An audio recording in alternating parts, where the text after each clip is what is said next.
On a typical summer day, you'd find kids and campers scattered through the woods around the Kayakima Boy Scout reservation. Now the only hiking or boating is in search of one child in this 900-acre area. Teams of people walking through the woods are growing tired. Volunteer Gary Tanner is trying to ignore his exhaustion. You just do everything you can to try to find that boy. Tanner started looking for Caleb on the third day of the search. He has children of his own. We've combed a big area down here. This side of the river and the other. It's hard to sleep at night when he's not there. So we've got cadaver dogs, we've got divers that we're fixing to load up and go search a spot right now. Dozens of searchers walked through the woods the day Caleb disappeared. The numbers grew on Sunday. By day 3, deputies estimate almost 300 people were helping look for the 4-year-old child. Most of them said, if it was my kid, I'd hope you all would have this out here for mine. Fulton County Sheriff Kenneth Foley still calls this a search and rescue mission. And as the sun goes down, volunteers are surely thinking about Caleb and their own children as they prepare for another long day. With daylight comes the first true look at the damage. As a storm hit in darkness, only fires and flashlights revealed its power.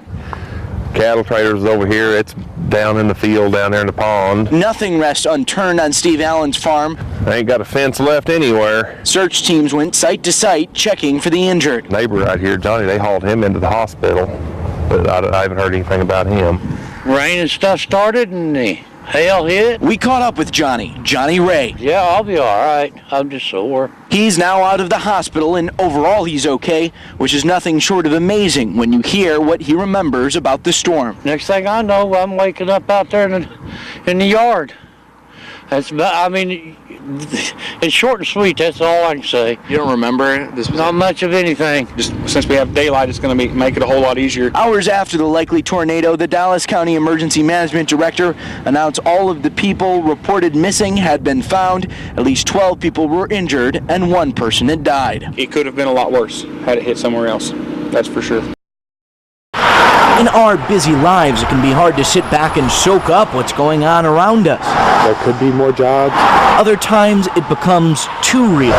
There's a lot of people out of work, and it looks to me like things are not getting better.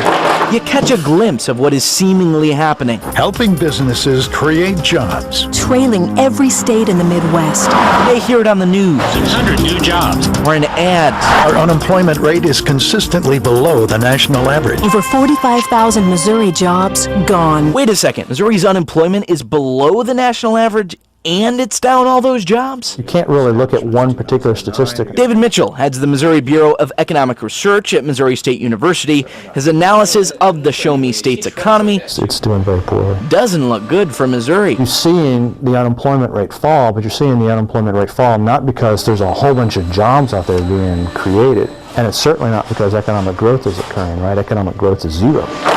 But it's falling because people are giving up and looking for work. Campaigns also use the stats to attack opponents. We asked Mitchell how much credit or blame voters could give Missouri Governor Jay Nixon. I don't think he's done any policies that have really thrown things into the wrench. I'm not sure I'd give him credit for anything either. Mitchell says the key to getting the facts straight is slowing down and taking the time to do a little research and add some perspective.